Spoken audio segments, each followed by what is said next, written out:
Hi, this is Tony Williams, a senior fellow at the Bill of Rights Institute, and we are continuing our scholar talks about our Life, Liberty, and the Pursuit of Happiness textbook for U.S. history students.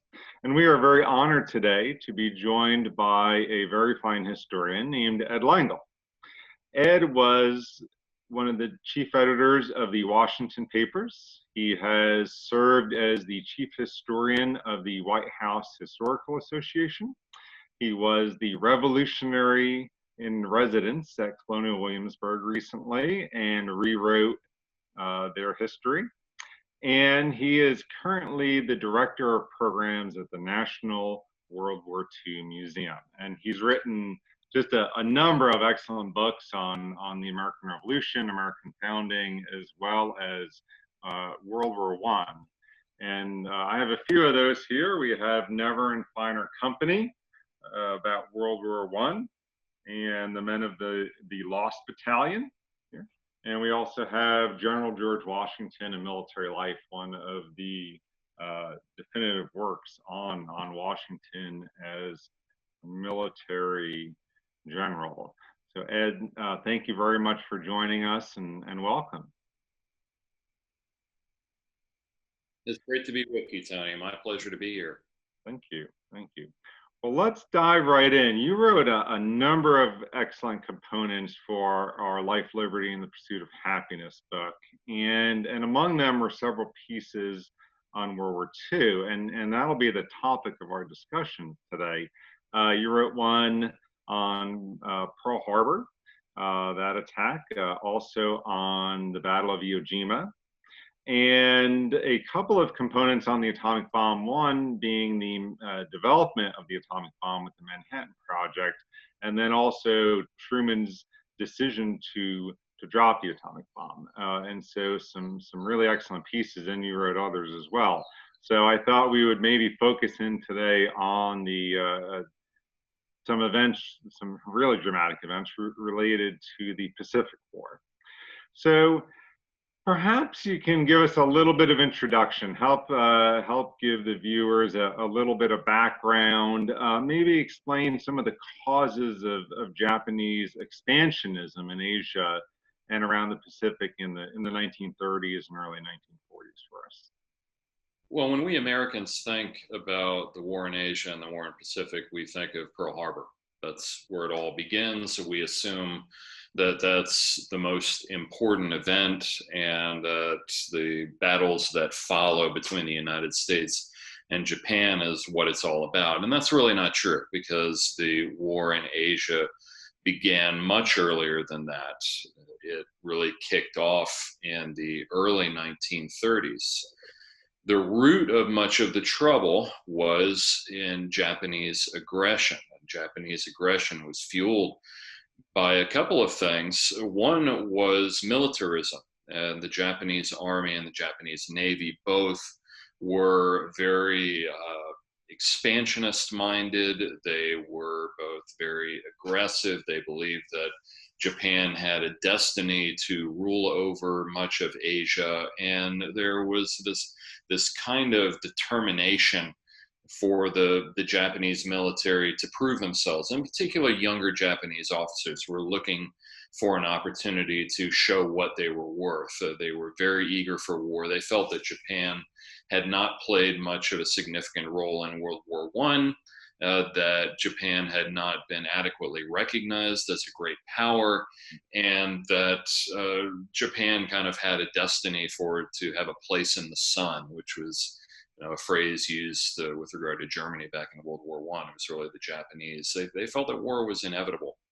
So much of this began in mainland Asia and the Japanese occupation first of Korea, and then of Manchuria and what is now northeastern China, both bloodless for the most part invasions. And then in 1937, the Japanese invade China proper, mainland China, with incredible savagery, incredible brutality, things that we have trouble even imagining or understanding, even that in many cases cast the war in the Soviet Union into the shadows. We're talking about hundreds of thousands of Chinese civilians murdered in what was called the Rape of Nanking in 1937, as well as other attacks, atrocities, battles. It was war on a grand scale. However, the second issue was natural resources. And although the Japanese were expanding throughout mainland Asia, they were capturing large parts of China, as the Chinese military was very out of date and had trouble responding. The Japanese understood that in order to expand across the Pacific, they were going to need natural resources.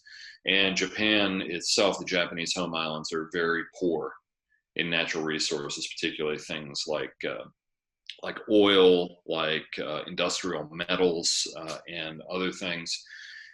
To get those, the Japanese were going to need to get access to Southeast Asia, to particularly what's now Indonesia, and they relied very heavily on oil imports from the United States. So it was a tricky situation. The Japanese wanted to expand to find their natural resources. They wanted to expand in China, but the Americans and the administration of Franklin D. Roosevelt were increasingly under pressure to find a way to stop Japanese expansion in Asia. And ultimately, that was what would cause the clash between the United States and Japan.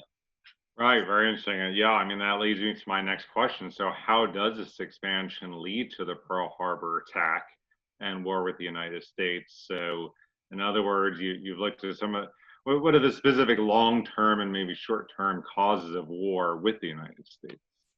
Well, oil, first of all, the Japanese need for oil from the United States. They're absolutely dependent upon it in order to fuel their continued expansion and aggression in China. But of course, the Americans watch what the Japanese are doing in China with horror, as does much of the civilized world.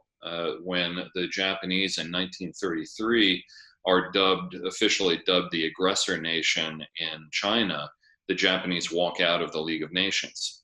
So they're becoming increasingly isolated.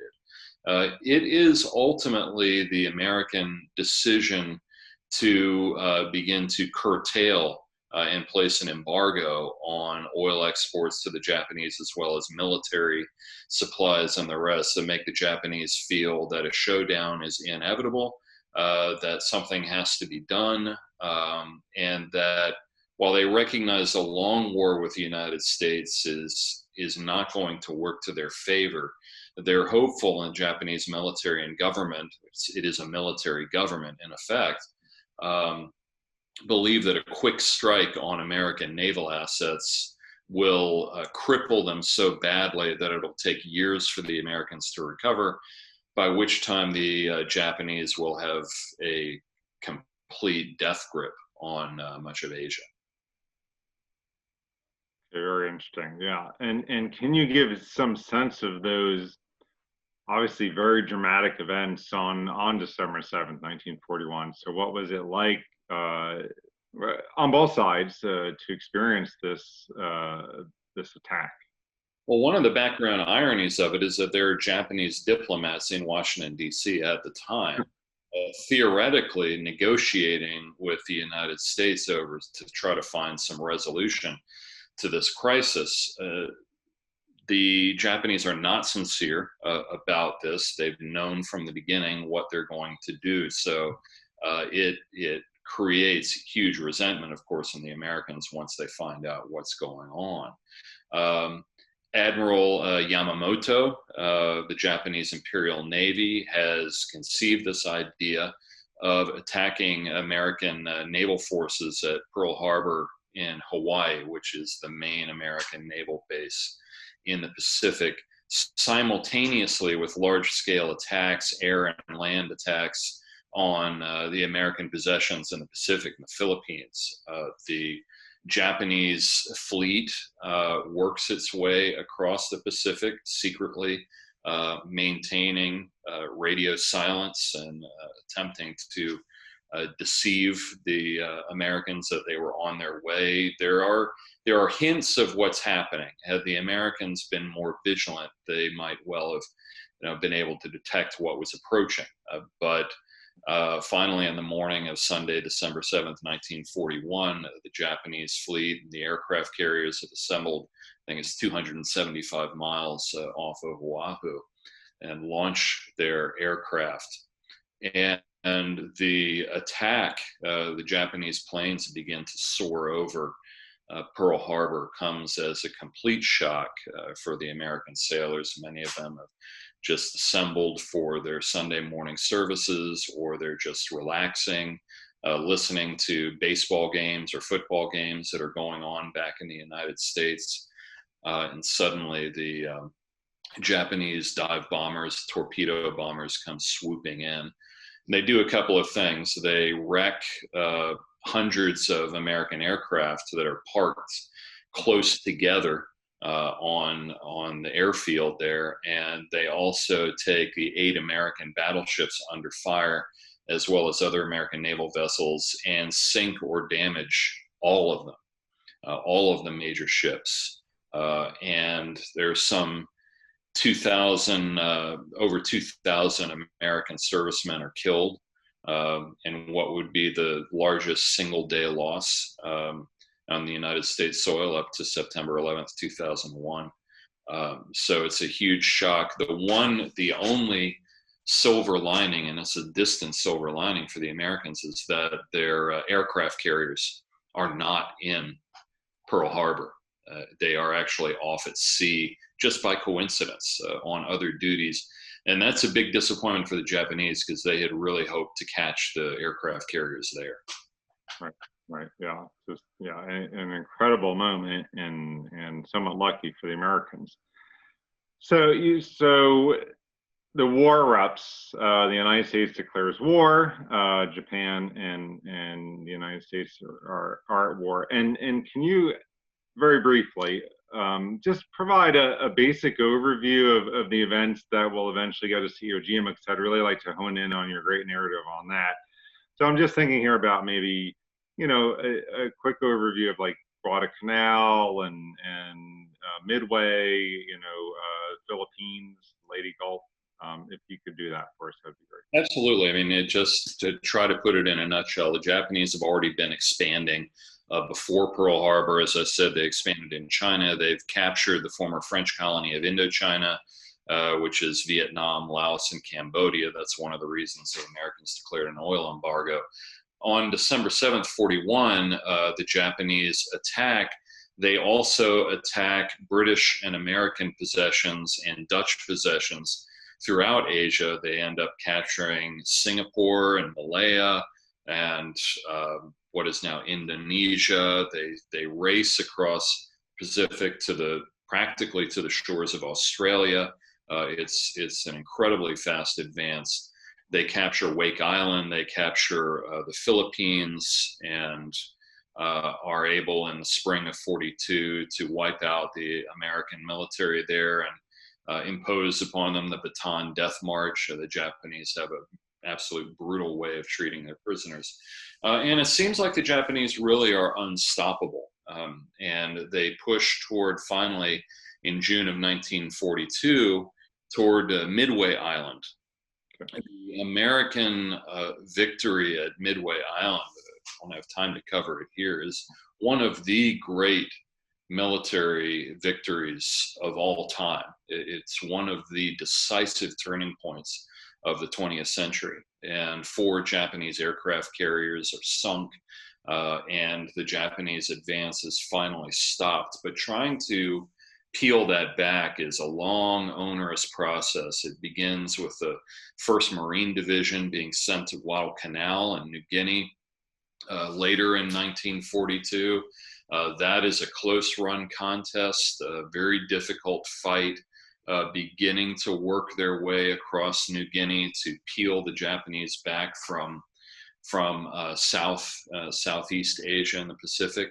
And then it's a matter of one battle after another from the south and from the east, the forces commanded by General Douglas MacArthur to the south, Admiral Chester Nimitz to the east, working their way in gradually toward Japan and the Japanese home islands. And there are incredibly difficult battles, and the Battle of Tarawa in 1943, and Marines take really terrible casualties there. The Japanese, in multiple cases, fight to the death rather than surrender. And the character of the fighting becomes absolutely ruthless and brutal. Different island chains, one after another, are captured. The Battle of Saipan, and with the Marines also take huge casualties to retake that. The reconquest of the Philippines, the destruction of the Japanese Navy in Leyte Gulf and Air Forces in 1944. Douglas MacArthur finally returns to the Philippines in a choreographed maneuver.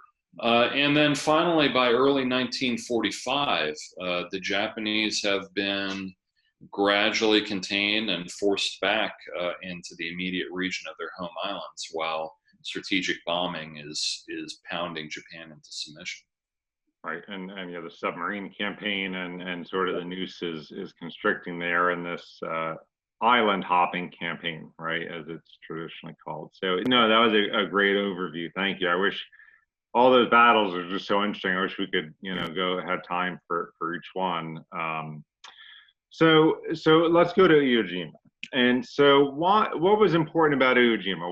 Why did the Americans feel like that's a stepping stone that is really important?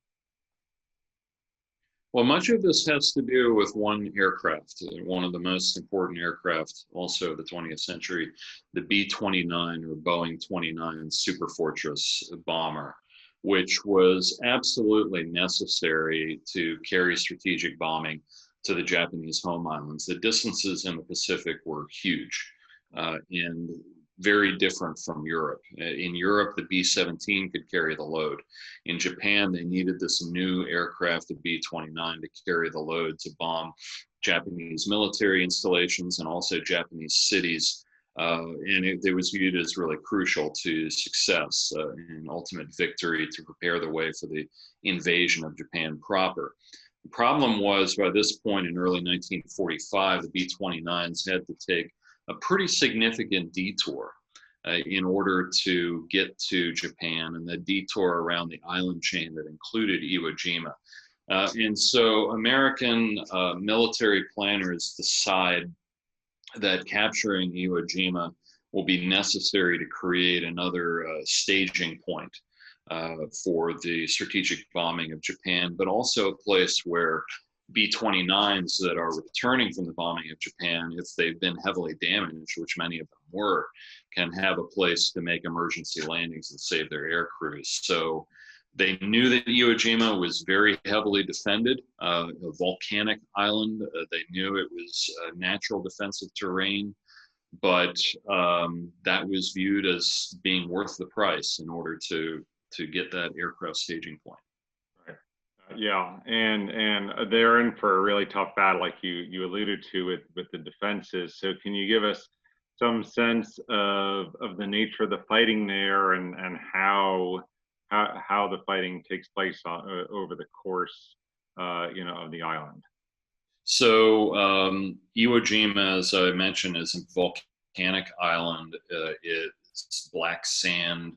It's honeycombed with tunnels, with caves. It's dominated by Mount Suribachi, but Mount Suribachi in of itself is not really necessarily the most important military point in the island.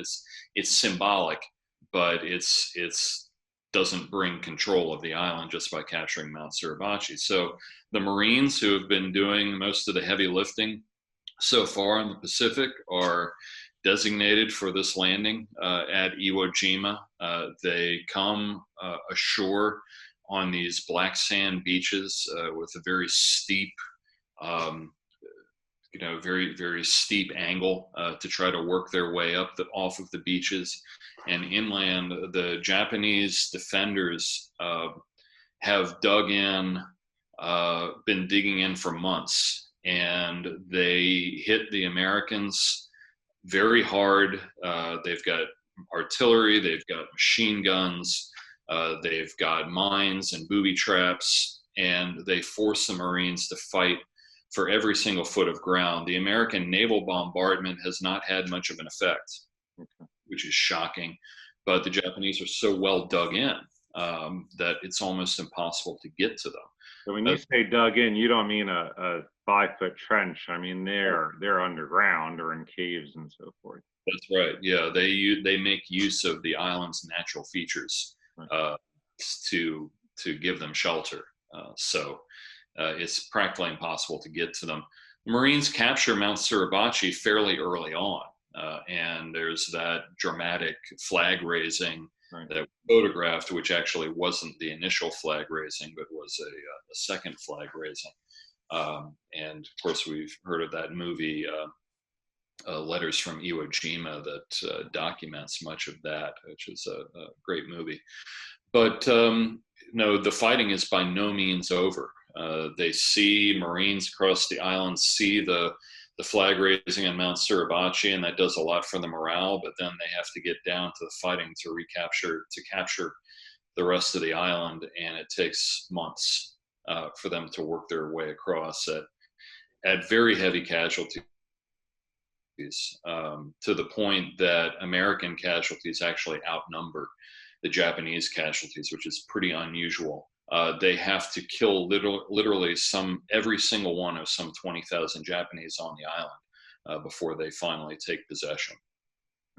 And they do so, correct me if I'm wrong, by going cave to cave and fortification to fortification, just with satchel charges and flamethrowers and machine guns and hand grenades. I mean, this is some pretty brutal fighting.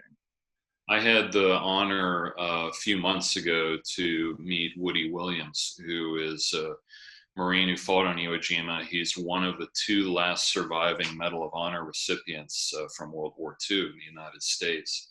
He is an amazing and wonderful man, and he took out several Japanese emplacements and bunkers with satchel charges, with flamethrowers in particular. And he said he doesn't even remember how he did it. It was those individual acts of heroism that I think remain shining examples for us today.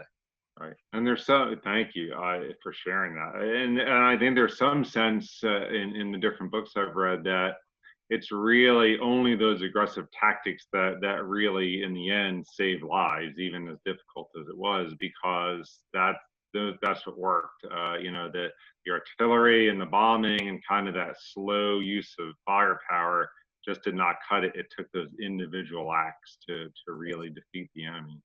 There was nothing else that they could do. And I think almost anybody else, except for the United States Marines, would have been almost impossible for them to get it done, but they did it. Interesting. So after all this horrible fighting and really brutal fighting for every yard, and lots of deaths on both sides, what lessons does the United States learn from, especially kind of the Japanese will to fight on Iwo Jima, and what lessons is it going to use from Iwo Jima and then soon after that at Okinawa in their thinking about strategy? Well, Iwo Jima and I think even more Okinawa, which kicked off in April, taught the Americans the price that they were going to have to pay if they were going to invade the Japanese home islands. On Okinawa, the Japanese military also fights to the death, but you also have thousands of Japanese civilians who commit suicide rather than accept occupation. They have had drilled into their brains for so long that to die for the emperor and to die for Japan is a far nobler thing than to accept surrender. And they've been told that the Americans are barbarians, that they'll murder their children, that they'll do terrible things. And this has entirely been drilled into their minds. And they're also aware that the same lessons have been taught to Japanese civilians in the home islands. It's something that we often forget. The Japanese told their civilians that you are combatants in this war, You are not on the other side of a barrier. You should never expect safety. It is your job, whether you're a 9-year-old kid or you're a 95-year-old farmer or whoever you are. If the Americans come ashore, it's your job to kill them. Right. And to fight to the absolute death. Every single Japanese man, woman, and child. The Americans realize this, and they realize two things. One is that an invasion of the Japanese home islands could cause up to 1 million American and British and other allied casualties. But the other flip side of that is it could absolutely destroy Japan itself. I mean, the Japanese people could be wiped out in an invasion of the home islands. So the issue there is, what are you going to do? Is there an alternative? Is there any other way to end this war without an absolute apocalypse, which is what was staring us in the face? Right, and in fact, and we didn't even mention the their kamikaze attacks at sea, and the banzai charges on the islands. These sort of suicidal charges really taught certain lessons to them. And correct me if I'm wrong, but they were Japan was actually mobilizing the civilian population for guerrilla war and for resistance and to fight, and they were also pulling in divisions from China to fight for the homeland. The Japanese were fully determined on a fight to the death for their home islands. There was not even a consideration at this point in the spring and summer of 45 that they might seek negotiation. And thank you for mentioning the kamikazes. I mean, the kamikaze attacks in 1945, and especially at Okinawa, begin to take a fearsome toll. These are Japanese suicide pilots who fly their aircraft into American ships. Took a fearsome toll in American sailors' lives. Right. Yeah, devastating. So this, the American policymakers, this is what they're looking at when, they're looking at Iwo Jima and Okinawa and the kamikaze attacks and the fierce fighting to the last man and civilian suicides. All of this is kind of evidence building up their mind of what the invasion of Japan would look like. That's right. That's right, and it's a terrifying thought. The war has been going on already for 4 years for the Americans, for 6 years for the Europeans, and for the people of Asia, it's been going on since the early 1930s, and it almost looks like there could be no end in sight. Right, and I guess it's interesting to note the war in Europe does end in early May, and so the United States itself is starting to mobilize more men for the Pacific and shift them to a different part of the world. Right. Well, meanwhile, in the middle of all this, the United States is secretly developing an atomic bomb, right, with the Manhattan Project, and you wrote a great component on that as well, a great narrative. And so, can you tell us again, in a nutshell, a little bit about its development and its significance? The origins of the Manhattan Project are in the 1930s, and in 1938, at the Kaiser Wilhelm Institute in Berlin, a German scientist named Otto Hahn really discovers nuclear fission and is able to divide uranium. And it's pretty clear from this point that once these initial discoveries are made, and discoveries are within months away of learning how to create an atomic chain reaction, that some type of atomic weapons are feasible, that they're in sight. The question is, who's going to get them? And initially, the fear is not so much fear about Japan or the Soviet Union, but Nazi Germany. This Hahn's discovery took place in Germany, after all, in Berlin, ruled by Adolf Hitler. And the Germans themselves are, once they learn about it, they're determined that they are going to acquire nuclear weapons. In the United States and Great Britain and France, of course, this creates panic, near panic. In particular, some emigre scientists in the United States, led led by Leo Szilard and by Enrico Fermi, go get Albert Einstein and get him to work with them to write a letter to President Franklin D. Roosevelt saying, look, I mean, this is going to happen.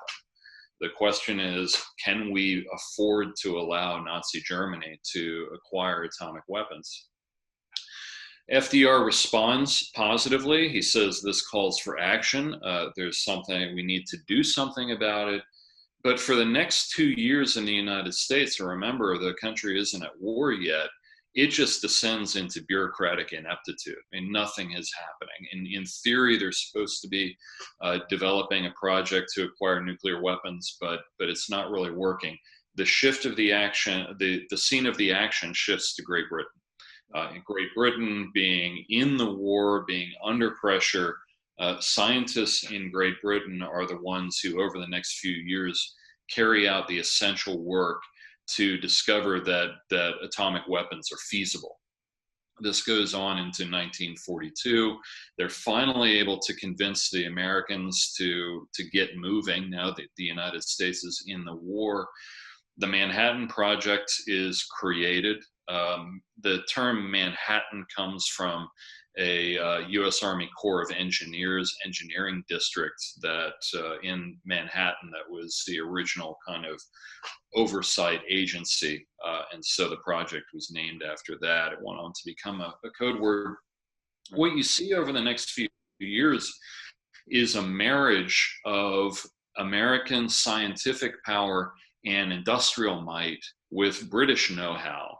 British and American scientists collaborate, and work in the United States is carried on at a number of different sites, from Oak Ridge in Tennessee to Hanford, Washington, and Washington State, in Canada as well, several other sites. The University of Chicago is where the first chain reaction is created by Enrico Fermi in 42, but then especially at Los Alamos in New Mexico under Robert Oppenheimer and his colleagues carry out the major work. The Germans have become detoured at the same time. So as it turns out, by 1942, 1943, the Germans, because of a number of mistakes that they made in their scientific research, are no longer real competitors. So the Americans don't know that, of course. The Manhattan Project really kicks off. There's a development of two different weapons, one based on uranium-235 and another based on a new element, plutonium. And so Little Boy and Fat Man, two different bomb designs are developed. And they are finally, through a series of tests, work of a team called the 509th Composite Group, Lieutenant Colonel Paul Tibbets, who are the flyers who are going to be flying the B-29 adapted for this use. Through several different points of convergence, the bombs are ready for development by the summer of 1945. And of course, the Trinity test and the Trinity explosion takes place on July 16th, 1945. It's the first atomic explosion in the history of the world. It's a terrifying thing, but by this point, Germany is out of the war. The war in Europe is over, but the atomic bombs offer an option to end the war in Asia quickly. And this, and President Harry Truman learns about this when he's over in Potsdam in a summit meeting, right? Yeah, well, Harry Truman was aware of it once he became president after FDR dies on April 12th of 1945. So Harry Truman is made aware of the Manhattan Project. He then learns about the Trinity test, you're right, when he's at Potsdam and learns that now this weapon is fully tested and in our hands. He thinks he's going to surprise Joseph Stalin, the premier of the Soviet Union, by telling him we have this new super weapon. As it turns out, Stalin already knew, because he has spies in the Manhattan Project, including Klaus Fuchs, who's in Los Alamos. So he's not really too surprised. But now the question moving forward is, It's July of 1945. What are we going to do? Are we going to use this weapon? Yeah, and that leads me to my next question: is can you give us some sense of this very momentous decision about using those bombs in a war against Japan? How was this decision made? Were there maybe alternatives or other variables that could have been taken into account, or maybe some people argued for? Was there any debate? Can you give us some sense of that drama in the There is debate, and Harry Truman creates a couple of committees. One, to determine whether these bombs should be used, and two, if so, where they should be used. The British, by prior agreement, have to approve the use of the atomic weapons as well. So they've come to that determination that yes, they can be used. So now the question is, should they be used? What are the other options? And there just really aren't any good options. One of them would be to starve Japan into submission, because the Japanese merchant fleet is destroyed. It's been entirely destroyed by submarines. The problem with that is, of course, that could take months. It could take years. There's no way of knowing whether it would actually work. The allotment of resources would be incredible, and the Japanese they could be willing to starve their own people to death. You could have millions of people dying of starvation. Another factor that's coming in is this is a case of be careful what you wish for. Is when Roosevelt was president, he had really been pressing Stalin to invade Japanese holdings in Asia, and finally the Soviets agree in August to launch their assault into Manchuria, Korea, and the rest, perhaps all the way through China. There would be no way of stopping them. So you have the prospect of Soviet domination of the mainland. But the main thing is the casualties that we're facing in the military. The only serious kind of objection, the only serious other option that's offered is ironically by the United States military and the United States Air Force. Many of them argue, just let us carry on with strategic bombing. I mean, they've already burned out Tokyo. They've already burned out many other cities with conventional bombs, fire bombs. They say, we can keep doing this. And the Japanese are going to have to surrender anyway. And we shouldn't drop the bombs. General Dwight David Eisenhower, who has finished his campaign in Europe, is appalled. I mean, he thinks that the bombs should not be used. He thinks the United States should not be the first to use a weapon like this, because it would end up taking away the moral high ground that he felt that they enjoyed. But ultimately, Truman and the scientists at Los Alamos, as well as his other political and military advisors, agree that the bombs need to be used, and they need to be used without prior explicit warning, and they need to be used quickly to bring this to an end.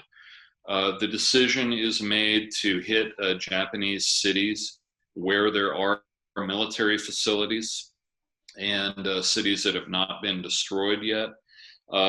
Hiroshima is chosen as the first target. The second target initially is going to be the city of Osaka, which is a port city. But as it turns out, that's not the one that gets hit. First bomb is dropped on Hiroshima on August 6th, 1945. The Japanese do not respond immediately to this, so the decision is made to drop the second bomb.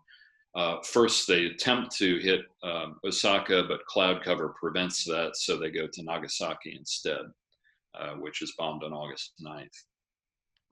Right. And it takes that second bomb, the Japanese capitulate, and we have the end of World War II.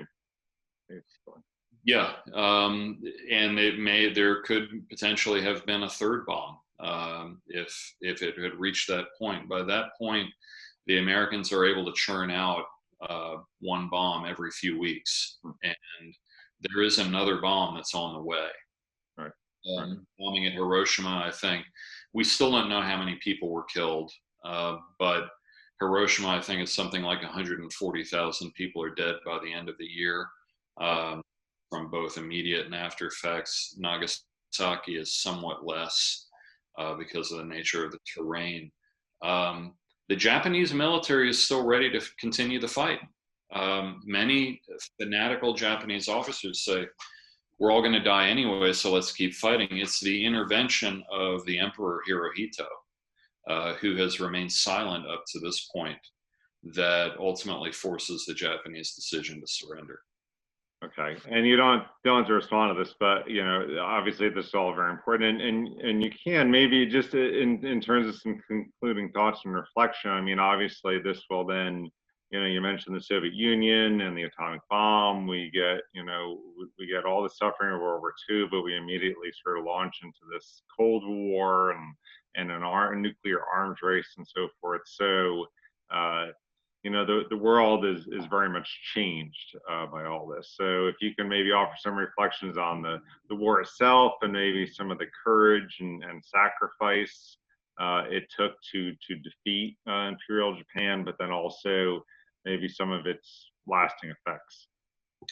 It's important to remember that the mood in 1945 in the United States was not one of euphoria when the war ended. I think we look back on it now and we say, oh, we won the war, right?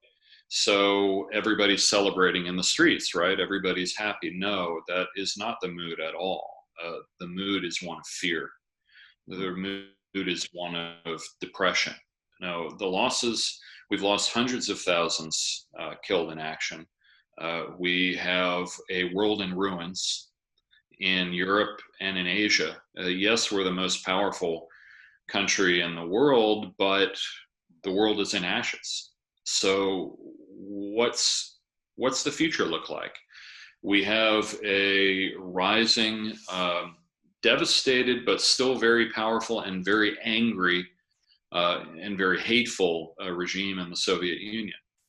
And we're facing the possibility of conflict with them, and a conflict in a world that's now going to be armed with nuclear weapons. Is within a few years the Soviets get those weapons too. So from the perspective of the time, it did not look like World War II had necessarily solved anything. And certainly the lesson of World War I was not a good lesson. We thought it had been the war to end all wars, and it wasn't.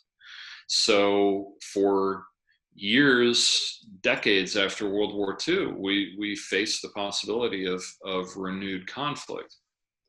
We now know how the Cold War ended.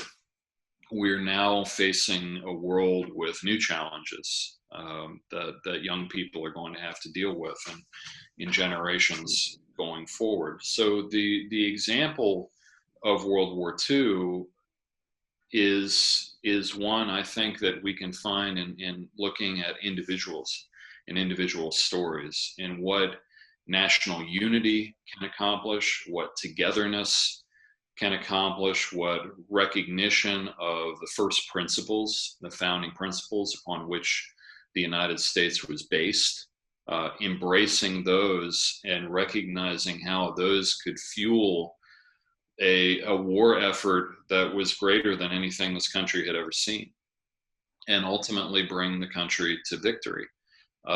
Yes, it didn't solve all the world's problems, but it put us in a place where we could ultimately rebuild. Ultimately, we could find hope, and I think those are lessons that are really relevant today, as a nation attempts to move forward into a new era. Well, on that wonderful note, Ed Lengel, thank you so much for joining us today. A very enlightening conversation. I'm sure our teachers and students will get a lot out of it, and we'll get a tremendous amount out of your components that you wrote for us. So again, thank you for your contributions. My pleasure. Thank you, Tim. And everyone can go to our website at www.billofrightsinstitute.org, sign up for Life, Liberty, and the Pursuit of Happiness, and read Ed Lengel's fine contributions, as well as the hundreds of other narratives and stories that are part of that dramatic new textbook. Thank you very much.